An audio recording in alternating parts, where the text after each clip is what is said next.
Hello everyone, welcome back to this YouTube channel. तो इस session में हम लोग भूगोल के top one liner 20 question cover करेंगे जो लुसेट बुक पर आधारित है। तो अगर आप किसी भी कॉम्पिटिटिव एग्जाम का प्रिपरेशन कर रहे हैं तो वीडियो लास्ट तक जरूर देखिएगा। चलिए वीडियो शुरू करते हैं। जल्दी से लाइक कर दीजिए और चैनल पर नए हैं तो जल्दी से चैनल को सब्सक्राइब कर लीजिए। तो यहाँ पे सबसे पहला क्वेश्चन दिया गया कि प्रायद्वीपीय भारत की सबसे ऊंची पर्वत चोटी है, यानी कि जो प्रायद्वीपीय भारत है उसकी सबसे ऊंची पर्वत चोटी कौन सी है, ये पूछा गया है। तो अगर इसके करेक्ट आंसर की बात करें तो करेक्ट आंसर क्या हो जाएगा, अनाईमुड़ी। ठीक है, ये वन लाइनर है, तो आपको याद रखना है कि जो अनाईमुड़ी है वो प्रायद्वीपीय भारत की सबसे ऊंची पर्वत चोटी है। ठीक है, जो अनाईमुड़ी है वो क्या है, प्रायद्वीपीय भारत की सबसे ऊंची पर्वत चोटी है। तो इसी तरह का मोस्ट इंपोर्टेंट क्वेश्चन जो कि 20 क्वेश्चन होगा। तो चलिए देखते हैं और भी क्वेश्चन। जल्दी से वीडियो को लाइक कर दीजिए अगर लाइक नहीं किए हैं तो, और चैनल पे पहली बार आए हैं तो चैनल को सब्सक्राइब जरूर कर लीजिएगा। अगला क्वेश्चन है कि सतपुरा की रानी किस हिल स्टेशन को कहा जाता है। तो यहाँ पे एक हिल स्टेशन के बारे में पूछा जा रहा है कि किस हिल स्टेशन को सतपुरा की रानी के नाम से जाना जाता है। ठीक है, किसके नाम से, तो सतपुरा के रानी के नाम से। तो करेक्ट आंसर हो जाएगा पंचमुड़ी। कौन सा, पचमुड़ी, जो कहाँ पे है, मध्य प्रदेश। मध्य प्रदेश का राजधानी कहाँ पे, भोपाल। ठीक है, तो पचमुड़ी हो जाएगा, पचमढ़ी। ठीक है, पचमढ़ी जो जगह है उसे सतपुरा की रानी कहा जाता है, एक हिल स्टेशन है। तीसरा क्वेश्चन है कि लोकतक एक क्या है। ठीक है, जो लोकतक है ये एक तरह का झील है। ठीक है, लोकतक क्या है, तो एक तरह का झील है। लोकतक एक झील का नाम है। बस आपको ये बताना है कि ये झील कहाँ पे स्थित है, ये आपके लिए क्वेश्चन है। ठीक है, तो इसको आपको कमेंट सेक्शन में बताना है कि जो लोकटक झील है वो कहाँ पे स्थित है। तो जल्दी से कमेंट सेक्शन में जाके कमेंट करके आइए कि लोकटक झील कहाँ पे स्थित है। चलिए आगे बढ़ते हैं नेक्स्ट क्वेश्चन की तरफ। नेक्स्ट क्वेश्चन दिया गया है कि सबसे बड़ी मानव निर्मित झील कौन सी है। तो मानव द्वारा बनाया गया सबसे बड़ा झील कौन सा है, वो पूछा जा रहा है कि सबसे बड़ी मानव निर्मित झील कौन सी है। तो इसका करेक्ट आंसर हो जाएगा गोविंद सागर। गोविंद सागर जो है वो मैन यानी कि मैनमेड है, यानी कि मानव द्वारा बनाया गया सबसे बड़ा झील है। ठीक है, कौन सा, गोविंद सागर। नेक्स्ट क्वेश्चन है कि शिव समुद्रम, ठीक है, शिव समुद्रम जलप्रपात किस नदी के मार्ग में पाया जाता है। तो एक जलप्रपात है यहाँ पे जिसका नाम क्या है, शिव समुद्रम जलप्रपात। तो पूछा जा रहा है कि किस नदी के मार्ग में पाया जाता है। तो करेक्ट आंसर हो जाएगा कावेरी। ठीक है, क्या हो जाएगा, कावेरी। चलिए बढ़ते हैं नेक्स्ट क्वेश्चन की तरफ। नेक्स्ट क्वेश्चन है बालतोड़ा हिमनद कहाँ स्थित है। ठीक है, यहाँ पे पूछा गया कि जो बालटोड़ा हिमनद है वो कहाँ पे स्थित है। तो इसका करेक्ट आंसर हो जाएगा काराकोरम पर्वतमाला। जो काराकोरम माउंटेन रेंज है वहाँ पे बालतोड़ा हिमनद स्थित है। कहाँ पे, तो काराकोरम पर्वतमाला में। 7th नंबर क्वेश्चन है भारत का सबसे ऊंचा जलप्रपात कौन सा है। ठीक है, ये सबसे ऊंचा, सबसे बड़ा, इससे क्वेश्चन बहुत बार आ जाता है एग्जाम में।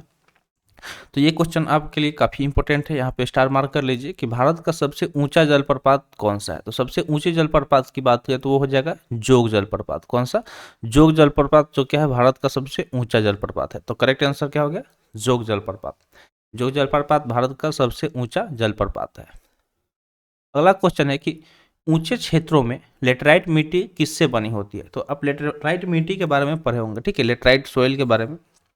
तो पूछा जा रहा है कि जो ऊंचे क्षेत्र होते हैं, यानी कि जो माउंटेन वाला क्षेत्र होता है वो क्या, वो ऐसे ही बेसिकली ऊंचा होता है। तो पूछा जाए कि वहाँ किससे बनी होती है। तो ये अम्लीय हो जाएगा। ठीक है, क्या हो जाएगा, अम्लीय। इसका करेक्ट आंसर क्या हो जाएगा, अम्लीय हो जाएगा। ठीक है, करेक्ट आंसर क्या हो जाएगा, अम्लीय हो जाएगा। अगला क्वेश्चन है कि लेटराइट मिट्टी कहाँ पाई जाती है। अब इसके बारे में पूछा जा रहा है कि जो लेटराइट मिट्टी है वो कहाँ पे पाई जाती है। ठीक है, कहाँ पे पाई जाती है, तो आर्द्र और शुष्क जलवायु वाले उष्णकटिबंधीय क्षेत्रों में। ठीक है, जो आर्द्र यानी कि सूखा होता है, ठीक है, और शुष्क, आर्द्र मतलब जो इसमें ह्यूमिडिटी हो, शुष्क यानी कि सूखा हुआ, जो ऐसा जो जलवायु होता है ना उष्णकटिबंधीय क्षेत्रों में होता है, वहाँ पे लेटराइट मिट्टी आपको देखने को मिल जाएगा। ठीक है, लेटराइट फिल वहाँ पे आपको देखने को मिल जाएगा। अगला क्वेश्चन है कि भारत के उत्तरी मैदानों की मिट्टी सामान्यतः कैसे बनती है। तो जो उत्तरी मैदान है, ठीक है, नॉर्दर्न प्लेन है, वहाँ की जो मिट्टी है वो सामान्यतः कैसे बनती है वो पूछा जा रहा है। तो तालोचन द्वारा। ठीक है, करेक्ट आंसर क्या हो जाएगा, तालोचन। तालोचन के द्वारा क्या होता है कि भारत के जो उत्तरी मैदान है वहाँ की मिट्टी बनती है। ठीक है, अगला क्वेश्चन है कि भारत का सबसे लंबा बांध कौन सा है। ठीक है, तो सबसे लंबा बांध पूछा जा रहा है, ना कि सबसे ऊंचा। ठीक है, सबसे लंबा सबसे ऊंचा अलग अलग होता है। तो सबसे लंबा बांध की अगर हम बात करें तो वो हो जाएगा हीराकुंड डैम। कौन सा हो जाएगा, हीराकुंड डैम, हीराकुंड बांध, जो कहाँ पे स्थित है, तो महानदी पर स्थित है। ठीक है, महानदी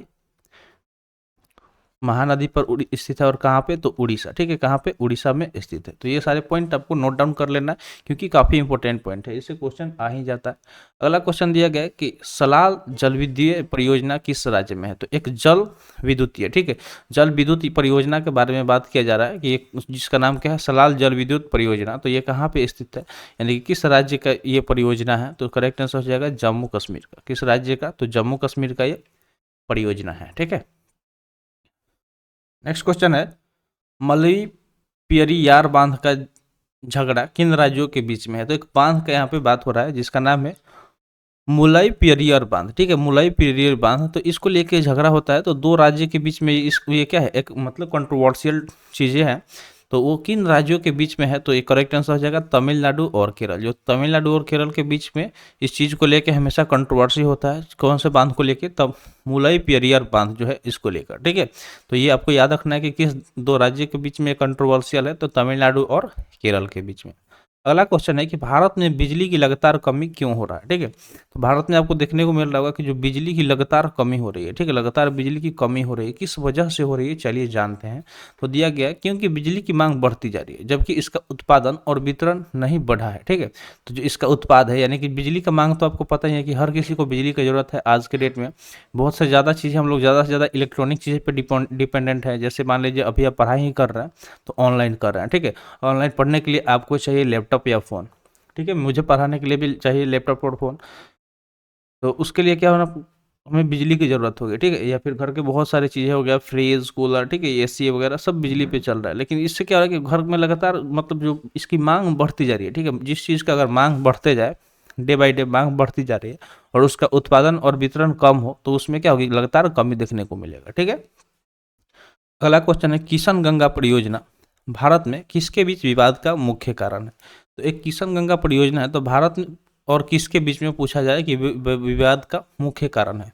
तो भारत और पाकिस्तान के बीच में जो किशन गंगा परियोजना है वो काफ़ी ज़्यादा क्या है, विवाद का मुख्य कारण है, ठीक है। किसके बीच में, तो इंडिया और पाकिस्तान के बीच में किशन गंगा परियोजना क्या है, विवाद का मुख्य कारण है। चलिए नेक्स्ट देखते हैं 16 नंबर क्वेश्चन कि कोयले से व्यावसायिक रूप से उत्पादित ऊर्जा क्या कहलाती है, ठीक है। तो कोयले से व्यावसायिक रूप से, ठीक है, थर्मल पावर प्लांट आप देखे होंगे, ठीक है, जो थर्मल पावर प्लांट होता है, तो इसको हम बता देना आपको थर्मल पावर प्लांट, ठीक है। थर्मल पावर प्लांट जो होता है वहाँ पे कोयले का यूज किया जाता है। किस चीज़ का, कोयल का यूज करके इलेक्ट्रिसिटी प्रोड्यूस किया जाता है, ठीक है, इलेक्ट्रिसिटी प्रोड्यूस किया जाता है। तो आपको बस यही चीज़ बोला गया है कि कोयले के व्यावसायिक रूप से उत्पादित ऊर्जा क्या कहलाता है। तो इसको तापीय ऊर्जा यानी कि इंग्लिश में थर्मल एनर्जी बोला जाता है। क्या बोला जाता है, थर्मल एनर्जी, ठीक है, थर्मल एनर्जी बोला जाता है इंग्लिश में। तो कोयले से जो उत्पादित होता है ऊर्जा उसको क्या बोला जाता है, थर्मल एनर्जी बोला जाता है। और जो थर्मल पावर प्लांट होते हैं वहाँ पे कोयले का इस्तेमाल करके इलेक्ट्रिसिटी को प्रोड्यूस किया जाता है। नेक्स्ट क्वेश्चन है तालचर किसके लिए महत्वपूर्ण है। यहाँ पे तालचर के बारे में पूछा जा रहा है कि ये किसके लिए महत्वपूर्ण है। तो इसका करेक्ट आंसर क्या हो जाएगा, भारी जल संयंत्र, ठीक है, जो भारी जल संयंत्र है उसके लिए तालचर महत्वपूर्ण है। आगे बढ़ते हैं 18 नंबर क्वेश्चन पे। अगला क्वेश्चन है कि राउरकेला स्टील प्लांट, ठीक है, राउरकेला स्टील प्लांट के सबसे नजदीक कौन सी समुद्री बंदरगाह है, ठीक है। तो यहाँ पे एक स्टील प्लांट के बारे में बात हो रहा है, राउरकेला, ठीक है। राउरकेला एक जगह का नाम है, वहाँ पे एक स्टील प्लांट है, तो उसके सबसे नजदीक कौन सा समुद्री बंदरगाह है वो पूछा जा रहा है। तो पारादीप बंदरगाह, करेक्ट आंसर क्या हो जाएगा, पारादीप बंदरगाह। तो जो पारादीप बंदरगाह है वो राउरकेला स्टील प्लांट के सबसे नजदीक समुद्री बंदरगाह है, ठीक है, कौन सा, पारादीप बंदरगाह। अगला क्वेश्चन है कि भारत के पूर्वी तट पर कौन सा बंदरगाह स्थित है। तो जो पूर्वी तट है, ठीक है, वहाँ पे कौन सा बंदरगाह स्थित है। तो यहाँ पे हो जाएगा पारादीप और हल्दिया। पारादीप और हल्दिया जो बंदरगाह है वो भारत के पूर्वी तट पर स्थित है, ठीक है। पारादीप और हल्दिया जो बंदरगाह है वो भारत के पूर्वी तट पर स्थित है। अगला यहाँ पे दिया गया कि कांदला बंदरगाह कहाँ स्थित है, ठीक है। कांदला बंदरगाह कहाँ स्थित है ये पूछा गया है। तो कच्छ की खाड़ी, जो कच्छ की खाड़ी है गुजरात में पड़ता है, वहाँ पे कांदला बंदरगाह स्थित है। तो करेक्ट आंसर क्या हो जाएगा, कच्छ की खाड़ी में, जो कि कहाँ पे है, गुजरात, ठीक है, जो कि गुजरात में स्थित है।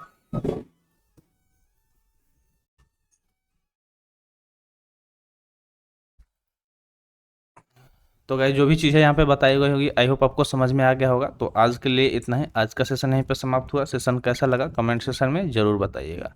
तो मिलते हैं फिर अगले वीडियो में। Thanks for watching. जय हिंद।